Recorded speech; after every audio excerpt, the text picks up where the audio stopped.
Harish Rao punch hitting pinch hitting రెండు, పంచు పించు రెండు. భూతపిత రేవంత్, తెలంగాణ జాతిపిత కేసీఆర్, అడ్డమైన భాషకు అడ్డగోలు అబద్ధాలకు ఆద్యుడు రేవంతే. మేము డాటాను నమ్ముకుంటే ఆయన డట్టిని నమ్ముకున్నాడు. బూతులు మాట్లాడందే ఆయనకు బువ్వ నోట్లకి పోదు కావచ్చు. అందాల పోటీల్లాగా తిట్ల పోటీలు పెడితే రేవంత్ రెడ్డికే ఫస్ట్ ప్రైజు. వచ్చే నెలల్లో అటు వచ్చిన నెలల్లో మన దగ్గర అందాల పోటీలు పెట్టబోతున్నారు కదా, ప్రపంచ అందగత్తెల పోటీ పెట్టబోతున్నారు. దాంతోపాటు పక్కన ఇంకో చిన్న క్యాబినో ఇంకో ఏదో వేదిక ఏర్పాటు చేసి ప్రపంచ బూతుల పోటీలను ఒక పోటీ పెట్టాను. ప్రపంచంలోకి వెళ్ళి బూతులు ఎక్కువ ఎవరు మాట్లాడతారో వాళ్ళందరూ పోటీ పడితే దాంట్లో మీ ఎంట్రీ ఫీజు మేము కట్టి మా ముఖ్యమంత్రి గారు కూడా దీంట్లో పాల్గొంటారని మేమే కడితే ఫస్ట్ ప్రైజ్ అవలీలాగా వస్తుంది, ఆ ఘనత అన్నది దక్కుతుంది మనకు. నువ్వు రాహుల్ సెక్యూరిటీ లేకుండా అశోక్ నగర్కు రండి, నిరుద్యోగులు మీ వీపులు సాఫ్ చేస్తారు. వస్తారా? పోయి వీపులు సాఫ్ చేసుకుందానికి పోతారా వాళ్ళు? మంచిగా ఉన్నావు హరీష్ రావు గారు. నువ్వు 100 ఎలుకలు తిన్న పిల్లి శాకాహారి అన్నట్టుంది వ్యవహారం. ఆయన పక్క శాకాహారి, కాకపోతే అక్కడక్కడ ముక్కలు ఉండాలి కొన్ని. కాజ్పేట్ కోచ్ ఫ్యాక్టరీకి జూలైలో శంకుస్థాపన జరిగితే డిసెంబర్లో సీఎం అయిన రేవంత్ నేనే తెచ్చినా అంటున్నాడు. నవ్వాలనా ఏడవాలనా? గట్టున్నది కథ. ఇది 3 నెలల గర్భవతికి తాళి కట్టి నేనే మొగని అన్నట్టు ఉన్నది. ఎక్కడనో గర్భవతి వస్తుంది, వచ్చి తాళి కట్టి తెల్లారే నా భార్య నీళ్ళు పోసుకున్నదంటే నీళ్ళు పోసుకున్నా. అరే నిన్ననే గారు పెళ్ళయింది, ఇప్పుడే నీళ్ళు పోసుకున్నదంటే నీళ్ళు పోసుకున్నది నా ఘనకార్యమే అది.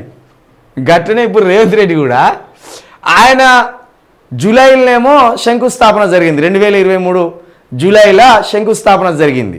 ఇది కాజ్పేట్ కోచ్ ఫ్యాక్టరీకి, వరంగల్లో ఉన్న కాజ్పేట్ కోచ్ ఫ్యాక్టరీకి. ఈయన ముఖ్యమంత్రి అయిందేమో డిసెంబర్ 9వ తారీఖు. కానీ ఆ కోచ్ ఫ్యాక్టరీని నేనే తెచ్చినా అని అంటాను. అట్లా ఎవరికో పుడితే ఎవరో ముద్దాడినట్టున్నది కథ. ఇక పచ్చి భూతా సామెత అనకూడదు. నేను కేటీఆర్ పదవుల కోసం కాదు, ప్రజల కోసం, ప్రగతి కోసం పోటీ పడతాం. మాలో మాకు తగువ పెట్టే దింపుడు గల్లం ఆశలను వదులుకో రేవంత్. బీఆర్ఎస్లో అందరిది ఒకే మాట, ఒకే బాట, మేం కేసీఆర్ సైనికులం. కానీ నిజంగా హరీష్ రావును ఒక విషయంలో ఒప్పుకోవాలి.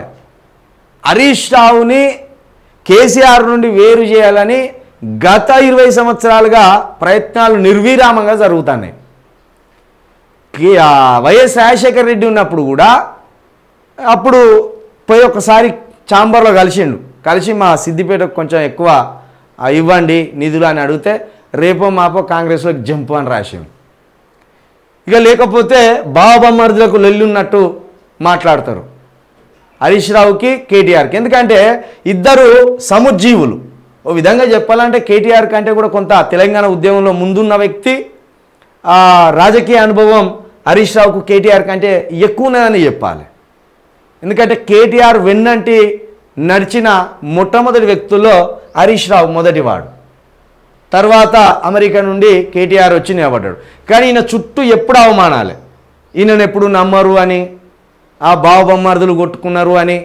నేను ఆడు తొలి వెలుగు రగ్గాడు అదే పెట్టిండు కదా, కేటీఆర్ హరీష్ రావు మధ్య గొడవ అయిందా, కేటీఆర్ తిట్టిండా, ఇట్లా పాపం చాలా అవమానాలు ఎదుర్కొంటున్నాడు. కానీ ఏనాడు కూడా ధైర్యం కోల్పోకుండా, తనకు తాను అభద్రత భావంలోకి వెళ్లకుండా, పుసుకున్న వాళ్ళు వీళ్ళు విమర్శిస్తున్నారని ఎలాంటి రాంగ్ స్టెప్స్ చేయకుండా హరీష్ రావు గత 20 సంవత్సరాలుగా కేసీఆరే నా లీడర్ అంటున్నాడు తప్పించి వేరే మాట అంటలేడు. ఇదే బీఆర్ఎస్ పార్టీ ఓడిపోగానే హరీష్ రావు బయటకు వచ్చి కొత్త పార్టీ పెడతాడు, లేతే హరీష్ రావు బీజేపీలో చేరుతాడు, లేకపోతే హరీష్ రావుకి ఆర్థిక శాఖ మంత్రి పదవిని కాంగ్రెస్ ఆఫర్ చేసింది. ఒకానొక సమయంలో కేంద్ర మంత్రి పదవి బీజేపీ ఇస్తానని హరీష్ రావుకి ఆశ పెట్టింది. ఇట్లా నిత్యమైన చుట్టూ కొన్ని వేల కుట్రలు అల్లుతున్నప్పటికీ కూడా ఎట్టి పరిస్థితిలో ఇటు కేసీఆర్ నాయకత్వంలోనే మేము నడుస్తామని చెప్పడంతో పాటు కేటీఆర్ని ఎక్కడ కేటీఆర్కి కానీ హరీష్ రావు గారికి విభేదాలు లేకుండా ఒక జోడెడ్లలాగా ఒక సమన్వయంతో ఇద్దరం నువ్వు ఒక ఫైట్ చేయి ఈ రాష్ట్ర ప్రభుత్వం మీద, నేను ఒక ఫైట్ చేస్తా అని ఒక 3 కేంద్రాలుగా ఈ 3 కేంద్రాలుగా అటు కవిత కావచ్చు, ఇటు హరీష్ రావు కావచ్చు, ఇటు కేటీఆర్ కావచ్చు, 3 కేంద్రాలుగా బీఆర్ఎస్ పార్టీని కాపాడుకుంటూ ఈ తెలంగాణలో ఉన్న ప్రజల సమస్యల మీద కొట్లాడుతుండడం అనేది అది చిన్న విషయం కాదు. ఎందుకంటే చిన్న కానీ విభేదాలు వస్తాయి మనకు. ఒక ఆఫీసులు ఉంటే ఒక సార్ ఒకరిని మంచిగా పని చేసినాం అంటేనే పక్కోడు అలిగి గులిగి ఎన్నో కుట్రలు చేస్తారు. అసలు ఒక పార్టీలో ఎవరి పని వారు చేయడం అంటే అది సామాన్యమైన విషయం కాదు. ఎందుకంటే నేను లీడర్ని కావాలనే ఆశ ఉంటుంది రాజకీయంలో.